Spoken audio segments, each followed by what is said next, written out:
Well, my dad had gone to a Toastmasters early on and heard one of the most successful magazine entrepreneurs in the world speak. He comes back and tells me, I just had a chance to hear one of the most successful magazine entrepreneurs in the world speak. And he said, when are you taking your SAT? I said, I'm taking it next year. He said, well, this guy was failing out of high school. He was struggling. He was raised by a single mom in the Midwest, but he promised his mother he would take a test called the SAT. So he takes the SAT in May, his junior year, doesn't expect anything, gets his score back in June. Now the SAT, which I don't know how many your population know, but it's a standardized test with a math part and a verbal part. Both are scored out of 800 points. Well, this guy takes it. He's bombing. He's failing out of school. He doesn't expect anything as he's telling the story at Toastmasters. Well, he gets a 1480 out of 1600. So he's stunned, right? That would be for the smart people that listen to your podcast. Insane, yeah. Right, cognitive dissonance. Right? I got a 900 on my SATs just to give people a frame. Right, and I got a 990, excuse me. And I got a 1010, right? I was just, hey, 4 digits. It was a miracle, right? But it's a hard test, and you know it's a variety of different things. So he gets the score, and his mother, doing what any mother would do, knowing her kid, says, "Did you cheat?" Right? She knows her son. And he says, I swear to God, I tried to cheat, but the way the numbers were and the scantrons and the bubbles, you couldn't cheat. So she says, you mean to tell me you really got that score?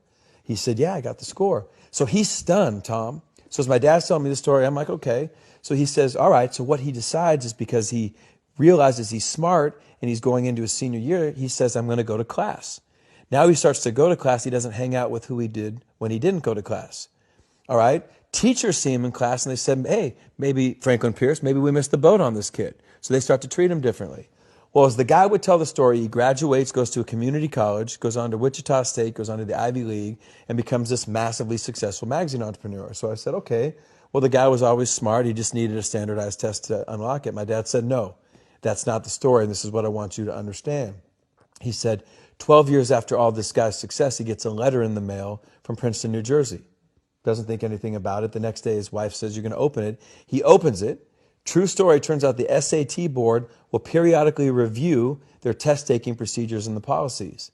The year he took the test, he was one of 13 people sent the wrong SAT score. His actual score was a 740 out of 1,600. And he said, people think my whole life changed when I got the 1480. But what happened? My whole life changed when I started acting like a 1480. And what does a 1480 do? He goes to class. Well, this is one of the first stories I would share when I had my opportunity at Alabama, Florida State, or Georgia.